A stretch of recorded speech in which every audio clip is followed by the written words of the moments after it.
Hey everyone, this is Kevin the Entrepreneur, and let's have a little bit of a talk on cars, maintenance, and if this ride sharing thing is worth trading in the value of your car. Now, I have been very clear that I do not drive as much as I used to. When I started doing this channel, I was driving a lot. Now, not so much. I mainly just drive to get bonuses, surge, and to test out new features. I'm fortunate that this YouTube channel, as well as some other business ventures, bring in enough money where driving a lot is not as necessary. However, it's still a little necessary. I'm making a lot on this stuff on this YouTube channel. Again, thank you very much. Not enough to quite get through. So I still have to drive a little bit of Uber, and I maximize my time smartly with bonuses and stuff. Therefore, I am not driving nearly as much.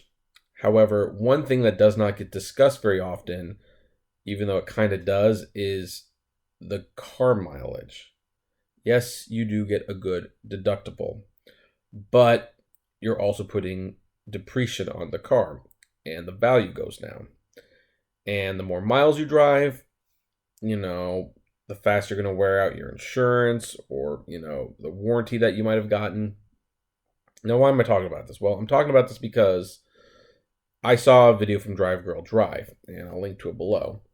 And this video started out as a vlog for let's see what happens tonight. Let's do some Uber Eats and DoorDash. And it turned into my transmission is dead on the car, and that is your worst nightmare. When your transmission goes out, that's so expensive. That's why most people will get a new car under those circumstances.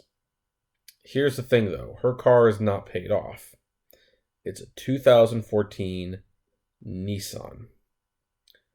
It's got just a little over 60,000 miles on it. Transmission's toast. Still owes money on it, and now she needs to pay $4,000 to get the car fixed. Now, is it worth getting fixed at $4,000? It's probably not, to be honest. But on the other hand, well, there are still car payments being made. Might just have to do it. Now, I'm not here to tell her what to do or to give my advice. That is a bad situation to be in, and years ago, I was definitely in a very similar situation when I used to deliver for Round Table Pizza, and transmission went out on my car. Now, that car was significantly older. I think when I worked at Round Table, the car was about 14 years old at that point, so it definitely was in there a little bit.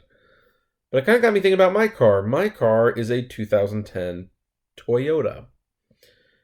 And it's already been through one transmission already. Although, in all fairness, that transmission went out before I started ride sharing. And I think it went out because I let someone drive it on a road trip who probably did not drive it the way they should have. Thankfully, I bought the warranty, so it got replaced. But it really does have me thinking, what do you do when your car goes out? I mean, obviously, you either have to fix it or you have to replace it. But what if you don't have the money for a new vehicle? I don't know. And on top of that, what if the only way to make money is to drive the car? Because that's the problem where a lot of people find themselves in with ride sharing in general. They are dependent on this vehicle. If my car were to break tomorrow, well, first of all, it is paid off. So, yay for me on that. But it would be very, very, very tough.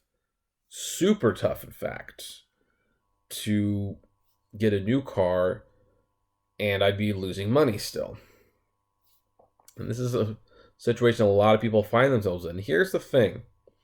When I started doing rideshare a few years ago, it paid enough that I was able to put 10% of all my earnings aside for the next vehicle and the maintenance, which, was something that is definitely encouraged.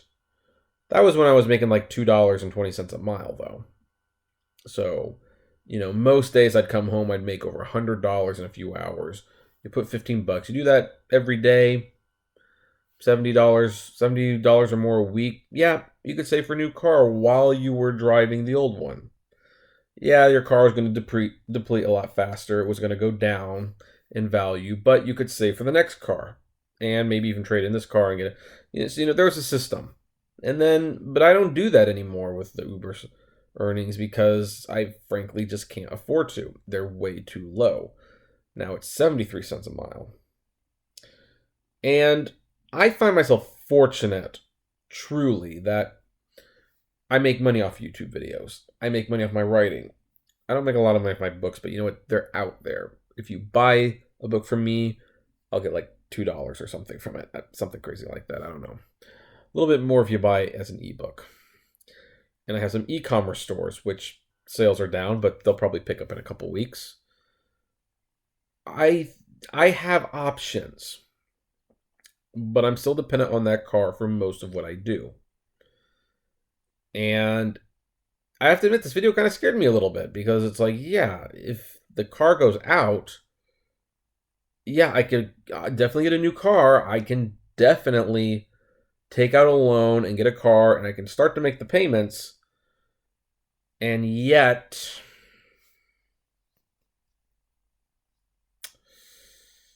I would just take the car back out on the road and do Uber again because I would now need to do it more than ever to make money. And then I'm just contributing to the problem again. I mean, and it seems like there should be a solution here somewhere. Aside from just the rates being higher, maybe there should be like a special fee charged to customers. Like maybe it's like $1.50 per ride. Uber keeps 25 cents and we get $1.25 that gets put aside in a special escrow account or something like that, so that when there is a major repair like this, we're not talking about oil changes and stuff. We're talking about like, or brakes, that's normal wear and tear. But if like the transmission goes, if the engine goes, that we can cash out. I mean, there should be a safeguard like that, right? I'm thinking that maybe that's something Uber can start investing into. I mean, because I used to invest in the next car and all the repairs. I can't do it anymore. And I mean, any repairs that I make comes out of pocket. Now, thankfully, I have a very good mechanic who knows what he's doing. In fact, I was like very gung-ho about getting a new car near the end of last year. Took it to my mechanic. He did a tune-up, did a couple extra things. It cost me like $400, but the car drives brand new, or it feels like it's brand new. So I'm very fortunate on that. But not everyone's so fortunate, and even for some people, $400 would be too much. So I asked the question, and I have no answer for this, but I am interested in what you have to say. What would you do if you do this? What are you going to do when your car breaks? Are you just going to quit? I mean, that also, if this is the only thing you do, there goes your livelihood. Can't deliver food or anything as well. It's something that I think we all are aware could happen, but it's not being discussed about much. And again, boy, Cecily's car it's only 4 years old. It's really not that old and all, man. So I don't know. I'm gonna be doing some soul searching tonight. And when I say this, please keep in mind this is in reference to driving. This is not in reference to the YouTube channel, which I have no intention of ending anytime soon. But I might seriously reconsider driving because I would really like that car to last a while, at least another year or two. And I don't know, I'm not sure if it's worth it anymore. I just don't know. But what do you folks think? What would you do in this situation? And I know everyone's situation is different. Maybe you're more financially prepared for an unexpected $4,000 repair. I don't know. But let me know. Comment below.